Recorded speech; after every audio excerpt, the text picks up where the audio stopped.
നമസ്കാരം. കുറേ ദിവസങ്ങളായി കേട്ടോ സോഷ്യൽ മീഡിയയിൽ തരംഗമായി മാറിക്കൊണ്ടിരിക്കുന്ന ഒരു സംഭവമാണ്, കണ്ടു മടുത്ത ഒരു സംഭവമാണ് ഞെട്ടിക്കൽ ബിരിയാണി. പലതരത്തിലുള്ള ബിരിയാണികളെ കുറിച്ച് നമ്മൾ കേട്ടിട്ടുണ്ട്. അപ്പോൾ ബിരിയാണി എല്ലാം സെയിം ആണ്, ഇതിലെ ചേരുവകളെല്ലാം സെയിം ആണ്, അതിൻ്റെ സ്വാദിലും വ്യത്യാസമൊന്നുമില്ല. വിളമ്പുന്ന രീതി നേരത്തെയൊക്കെ പറഞ്ഞിട്ടുണ്ട്, ഒരു ആഹാരം നമ്മൾ ഉണ്ടാക്കി വെച്ചാൽ അത് കാണുമ്പോൾ തന്നെ അറിയാം അതിൻ്റെ രുചി, പിന്നെ അത് പ്രസൻറ്റ് ചെയ്യുന്നത് എങ്ങനെയാണ്, അത് നല്ല വൃത്തിയായിട്ട് കണ്ടാൽ തന്നെ എടുത്ത് കഴിക്കാൻ തക്ക വിധം വിളമ്പുക എന്നുള്ളത് വളരെ പ്രധാനപ്പെട്ടതാണ്. പക്ഷേ ഇപ്പോൾ വെറൈറ്റി പിടിക്കുന്നതാണ്. അതായത് ഒരു ഡയലോഗ് ഈയിടെ ഇറങ്ങിയായിരുന്നല്ലോ, കുറച്ച് ഓവറായാലും എല്ലാവരും ശ്രദ്ധിക്കുമെന്ന്. ആ ഓവറാകുന്നതിൻ്റെ ഭാഗമാണെന്ന് തോന്നുന്നു. കേരളത്തിലെ ഏതോ ഒരു ഹോട്ടലിൽ, എവിടെയാണെന്നൊന്നും എനിക്കറിയില്ല, ഒരു പുള്ളിക്കാരൻ വന്നിട്ട് ബിരിയാണി കഴിക്കാൻ ഇരിക്കുന്നവരുടെ അടുത്ത് വന്ന് ബിരിയാണി ഇട്ടിട്ട് എന്നൊരു വെപ്പാണ്. അപ്പോൾ ആ ഞെട്ടലിൽ ഹൃദ്രോഗികളുടെ കാര്യത്തിൽ പകുതി തീരുമാനമാവും. ഒരു ഫുൾ ബിരിയാണി കഴിക്കാനുള്ള ആയുസ് ചിലപ്പോൾ അവർക്ക് കിട്ടത്തില്ല. പിന്നെ ബിരിയാണി കുറച്ച് ഡ്രൈ ആയിട്ടിരിക്കുകയാണെങ്കിൽ തെറിച്ച് വീഴുന്ന തുപ്പലിലൂടെ അതും അവിടെ റെഡിയാവും. ഈ വൃത്തിയുടേതും ഞെട്ടുന്നതും പോട്ടെ, ആഹാരത്തിന് നമ്മൾ കൊടുക്കുന്ന ഒരു ബഹുമാനമുണ്ട് പണ്ട് തൊട്ടേ. ഞാനൊക്കെ പഠിക്കുന്ന സമയത്ത് തന്നെ സ്കൂളിൽ കഞ്ഞിയും പയറും കുടിക്കുമ്പോൾ ഞങ്ങളുടെ ഹെഡ് മിസ്ട്രസ് ഇങ്ങനെ വരും, പുറകിൽ കൈയൊക്കെ കെട്ടി, കയ്യിലൊരു ചൂരലൊക്കെ കാണും. ആരെങ്കിലും ഭക്ഷണം താഴെ കളയുന്നുണ്ടോ, മുഴുവൻ കഴിക്കാതിരിക്കുന്നുണ്ടോ, ഇതൊക്കെ അറിയാൻ വേണ്ടിയാണ് ആളിങ്ങനെ നടന്നു വരുന്നത്. ഒരു കന്യാസ്ത്രീയാണ്. ആ നടന്നു വരുന്ന വരവ് കാണുമ്പോൾ നമുക്ക് എഴുന്നേക്കാൻ ഓട്ടോമാറ്റിക് ആയിട്ടൊരു ത്വരയുണ്ടാവും. നമ്മുടെ എച്ചം വരുമ്പോൾ എങ്ങനെയാണ് നമ്മൾ ഇരിക്കുന്നത്, ചെരുപ്പൊക്കെ ഊരി അങ്ങ് മാറ്റിയിട്ടിട്ട് ചെരുപ്പിട്ടുകൊണ്ട് നമ്മൾ ആഹാരം കഴിക്കില്ല. അങ്ങനെയാണ് ഞാനൊക്കെ ശീലിച്ചിട്ടുള്ളത്. എത്ര പേരെങ്ങനെയാണെന്ന് എനിക്കറിയില്ല. അപ്പോൾ ഹോട്ടലിൽ നമ്മൾ ചെന്നിരുന്നാലും ചെരുപ്പ് ഊരി ഇട്ടിട്ട് ആ ചെരുപ്പിന് മുകളിൽ കാല് വെച്ചിരുന്നൊക്കെ കഴിക്കാൻ തോന്നാറുള്ളൂ, ചെരുപ്പിട്ടുകൊണ്ട് ആഹാരം കഴിക്കാൻ തോന്നാറില്ല. അത് ബഹുമാനിക്കലാണ്. അപ്പോൾ ഇങ്ങനെ കഴിച്ചുകൊണ്ടിരിക്കുമ്പോൾ സിസ്റ്റർ വരുമ്പോൾ നമ്മൾ എഴുന്നേക്കാൻ തുടങ്ങുമ്പോൾ ഒറ്റയൊരെണ്ണം എഴുന്നേക്കരുത്. രാജാവ് വന്നാൽ പോലും ആഹാരം കഴിക്കുന്ന സമയത്ത് എഴുന്നേൽക്കരുത്. അന്നത്തിനോട് ഏറ്റവും വലിയ ബഹുമാനം നമ്മൾ കാണിക്കണം എന്നാണ് നമുക്ക് പഠിപ്പിച്ചു തന്നിട്ടുള്ളത്. നമ്മൾ അങ്ങനെയാണ് പഠിച്ചിട്ടുള്ളത്, അല്ലെ? താഴെ ചമ്രം പടഞ്ഞിരുന്ന് ആഹാരത്തിന് മുന്നിൽ ഇരുന്നൊന്ന് കൈകൂപ്പി, നാളെയും ഇത് കിട്ടണേ, ഇന്ന് കിട്ടിയ ആഹാരത്തിന് നന്ദി, ഇത് നാളെയും എനിക്ക് കിട്ടണേ, ഇതിനൊരു മുട്ടുണ്ടാകരുതേ എന്ന് പ്രാർത്ഥിച്ച് നമ്മൾ കഴിക്കുകയാണ്, ആഹാരത്തിനെ സ്നേഹിച്ചുകൊണ്ട്. ഒരു വറ്റ് താഴെ വീണാൽ അത് താഴെ നിന്നെടുത്ത് കഴിപ്പിച്ചിരുന്ന മുതിർന്നവരാണ് നമ്മുടെയൊക്കെ ജീവിതത്തിൽ ഉണ്ടായിട്ടുള്ളത്. അതുകൊണ്ട് നമുക്ക് ബഹുമാനിക്കാൻ അറിയാം ആഹാരത്തിനെ. പക്ഷെ ഈ വിളമ്പുന്ന ആളുകളും ഇങ്ങനെ ഞെട്ടിക്കുന്ന ആളുകളും ഒക്കെ മുതിർന്നവരാണ് എന്നത് തന്നെയാണ് ഇതിലെ നമ്മളെ ഏറ്റവും കൂടുതൽ വേദനിപ്പിക്കുന്ന ഒരു കാര്യം. അവരൊക്കെ ട്രെൻഡിനനുസരിച്ച് പോവുകയാണ്. ഹോട്ടലുകൾ വല്ലാതെ കൂടുന്നു, മത്സരം വല്ലാതെ കൂടുന്നു. അതിനിടയ്ക്ക് പിടിച്ചു നിൽക്കണമെങ്കിൽ എന്തെങ്കിലുമൊക്കെ കാട്ടിക്കൂട്ടണം എന്നുള്ളതാണ്. അതിനെയൊക്കെ പ്രോത്സാഹിപ്പിക്കാനും നിരവധി ആളുകൾ വരുന്നു. എവിടെയോ ഒരു ഹോട്ടലിൽ അത് തരംഗമായതിനു ശേഷം പലയിടങ്ങളിലും ഞെട്ടിക്കൽ ബിരിയാണി കൊടുക്കുന്നു. അവിടെ വരെ നിങ്ങൾ ഞെട്ടാൻ പോകണ്ട, ഇവിടെ ഞെട്ടിച്ചു തരാം. ഞെട്ടാനാണെങ്കിൽ ബിരിയാണി പൈസ കൊടുത്ത് വാങ്ങിക്കണമെന്നുണ്ടോ? ആഹാരം കഴിക്കുമ്പോൾ സംസാരിക്കരുതെന്ന് പറയും. എന്തിനാ? നമ്മുടെ ആരോഗ്യത്തിന് വേണ്ടിയിട്ടാ, അത് നിറുകെ കയറി ചാകാതിരിക്കാൻ വേണ്ടിയിട്ടാ. ആഹാരത്തിനോടുള്ള ബഹുമാനമൊക്കെ പോയിട്ട് കുറേ വർഷങ്ങളായി. ആഹാരം കിട്ടിയാൽ ഉടനെ അതിൻ്റെ ഒരു ഫോട്ടോ എടുത്ത് സമൂഹ മാധ്യമങ്ങളിൽ പോസ്റ്റ് ചെയ്യാതെ അത് തൊണ്ടേ നിറങ്ങില്ല മനുഷ്യർക്ക്. ഒരു ബിരിയാണി മുള കൊണ്ടുള്ള പുട്ടുകുറ്റിയിടകത്ത് കയറ്റി ഇറക്കി മുള ബിരിയാണി എന്നും പറഞ്ഞ് ഒരു വശത്ത് വിളമ്പുന്ന്, പല തരത്തിൽ ആ ബിരിയാണിയെ എങ്ങനെയൊക്കെ കൊല്ലാക്കൊല ചെയ്യാവോ അതൊക്കെ ചെയ്യുന്നുണ്ട്. വിളമ്പിക്കോ, കഴിച്ചോ, അതിലൊക്കെ എന്തിനാ വെറുതെ ഇങ്ങനെ വെള്ളം ചേർക്കുന്നത്? ആ സംഭവങ്ങളിലൊക്കെ മനുഷ്യർക്ക് എന്ത് ചെയ്യണമെന്ന് വന്നു അറിഞ്ഞുകൂടാന്നുള്ളതാണ് എനിക്ക് തോന്നുന്നത്. എങ്ങനെ വെറൈറ്റി ഉണ്ടാക്കാം, എങ്ങനെ വൈറലാകാം. അപ്പോൾ ആണുങ്ങളെ സംബന്ധിച്ചിടത്തോളം തുണി അഴിച്ചിട്ടാലൊന്നും വൈറലാകത്തില്ല, ആരും കാണത്തില്ല. അപ്പോൾ ഇങ്ങനെയുള്ള വെറൈറ്റികൾ എന്തെങ്കിലുമൊക്കെ പിടിക്കണം. പിന്നെ മനഃപൂർവ്വം കോമാളി വേഷം കെട്ടുന്ന ആളുകളുണ്ട്. പിന്നെ ഈ ആഹാരം കഴിക്കുന്ന ശബ്ദം ആളുകളെ കേൾപ്പിക്കുന്ന ഒരു പരിപാടി ഇറങ്ങിയിട്ടുണ്ട്.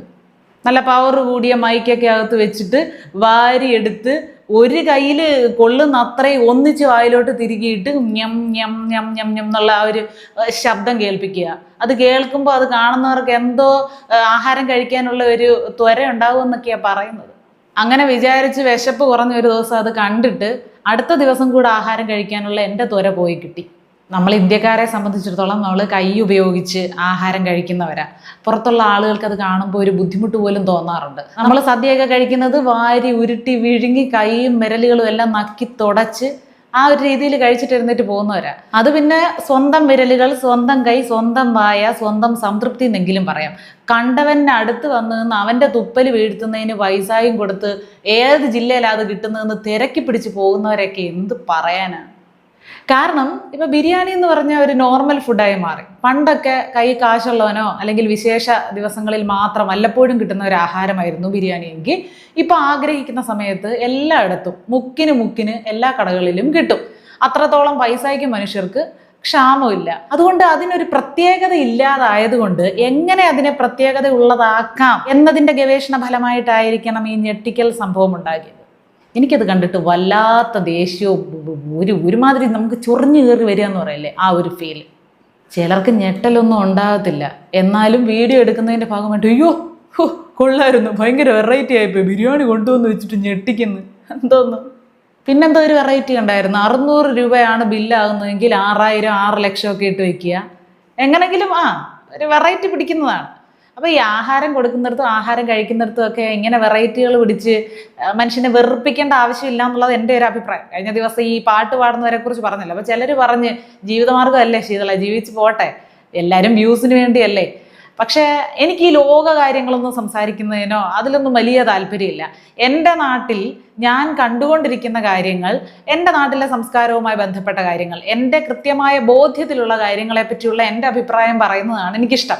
അതുകൊണ്ടാണ് ഇത്തരം വിഷയങ്ങളെ പറ്റി സംസാരിക്കുന്നത്. പക്ഷെ അധികം ആളുകൾക്കും എന്നോട് യോജിക്കാൻ പറ്റുന്നുണ്ട് കേട്ടോ, അതിൽ വലിയ സന്തോഷമുണ്ട്.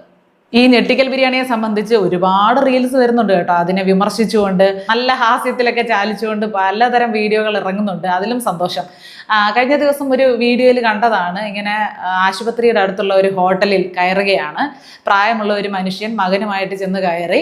അപ്പോൾ അവിടെ ചെന്ന് ഞെട്ടിക്കൽ സാധനം ചോദിച്ചു. അപ്പോൾ ഇങ്ങേർക്ക് വയ്യ, ഇങ്ങേര് ഇനി ഒരു അറ്റാക്ക് കൂടെ വന്ന കാര്യത്തിൽ തീരുമാനമാകുമെന്നും പറഞ്ഞ് ഡോക്ടർ പറഞ്ഞു വിട്ട മനുഷ്യനാണ് ഈ പ്രായമുള്ള ആള്. ആ മനുഷ്യൻ 2 ദോശയും വാങ്ങിച്ചത് കഴിക്കാൻ വേണ്ടി തുടങ്ങുമ്പോഴാണ് കൂടെ വന്ന മകന് വേണ്ടിയിട്ടുള്ള ഞെട്ടിക്കൽ ഐറ്റം വന്ന് അതങ്ങോട്ട് ഇട്ട് ബൗ എന്നൊരു കോരയും. അതോടുകൂടി ഈ വൃദ്ധൻ്റെ കാര്യത്തിൽ തീരുമാനമായി. നെഞ്ചത്തൊരു പിടുത്തം, ഒറ്റ മറിയൽ. അതൊരു വെറും തമാശയല്ല കേട്ടോ. എന്ന് പറഞ്ഞാൽ ഇവർ വല്ലാതെ കടന്ന് ഒച്ച ഉണ്ടാക്കുന്നു എന്നുള്ളതല്ല, പലർക്കും അത് ശാരീരികമായിട്ടും മാനസികമായിട്ടും ഒക്കെ വലിയ അസ്വസ്ഥത ഉണ്ടാക്കുന്ന കാര്യമാണ്. എല്ലാവർക്കും ഒന്നും ഇത് ആസ്വദിക്കാൻ പറ്റില്ല, എല്ലാവർക്കും ഇത് വലിയ സന്തോഷം കൊടുക്കുന്നതല്ല, ഒരു രസകരമായിട്ട് തോന്നുന്നതല്ല എന്ന് മനസ്സിലാക്കി ആഹാരത്തിന് കൊടുക്കേണ്ട ബഹുമാനം കൊടുത്ത് ആഹാരം വിളമ്പേണ്ട രീതിയിൽ വിളമ്പുക. ഒരു സദ്യയൊക്കെ കഴിക്കാനിരിക്കുമ്പോൾ അതിനൊക്കെ ഒരു ചിട്ടയില്ലേ, ആ ചിട്ടയിൽ പോകുമ്പോൾ അത് കഴിക്കാൻ തന്നെ ഒരു രസമാണ് അല്ലേ. അപ്പോൾ മനസ്സിൻ്റെ തൃപ്തിയും ശരീരത്തിൻ്റെ തൃപ്തിയും കൂടി സംയോജിക്കുമ്പോഴാണ് ആ ആഹാരം കഴിക്കുന്നത് നമ്മൾ ആസ്വദിച്ചു എന്ന് നമുക്ക് പൂർണ്ണമായിട്ടും പറയാൻ പറ്റുന്നത്. ഒരു ശൈലിയില്ലേ, കറുത്ത മുഖവും വെളുത്ത ചോറും എന്ന്. അതായത് ചിലർ മനസ്സിന് ഇഷ്ടമില്ലാതെ തിന്ന് എന്നും പറഞ്ഞ് കൊണ്ട് വയ്ക്കുമ്പോൾ നമുക്ക് എത്ര കഴിച്ചാലും അതിലൊരു തൃപ്തി തോന്നില്ല, എത്ര കഴിച്ചാലും നമുക്ക് വയറ് നിറയില്ല, ആഹാരത്തിന് രുചി തോന്നില്ല. അതല്ല, ഒരു ചോറും ചമ്മന്തിയും തൈരുമാണ്, അത് നമുക്ക് സ്നേഹത്തോടെ വിളമ്പുകയാണ്, കഴിക്കുക, വയറ് നിറയെ കഴിക്കുക. ഒരു വൃത്തിയുള്ള പാത്രത്തിൽ ആ ചോറും തൈരും ചമ്മന്തിയും മാത്രമേ ഉള്ളെങ്കിലും നമ്മളത് തൃപ്തിയോടുകൂടി സന്തോഷത്തോടുകൂടി കഴിക്കും. അപ്പോൾ ഇത്തരം പരാക്രമങ്ങളും പരീക്ഷണങ്ങളും കലയോടെന്ന പോലെ തന്നെ ഭക്ഷണത്തോടും കാട്ടുന്നത് നിർത്തണമേ എന്ന് താഴ്മയായി അപേക്ഷിച്ചുകൊണ്ട്, പിന്നെ ഇതൊക്കെ ഒരു രസമല്ലേ ശീതളെ, അതിൻ്റെ സെൻസിലെടുത്താൽ മതിയല്ലോ എന്ന അഭിപ്രായമുള്ളവർ മറക്കാതെ കമൻറ്റ് ബോക്സിൽ വരണേ.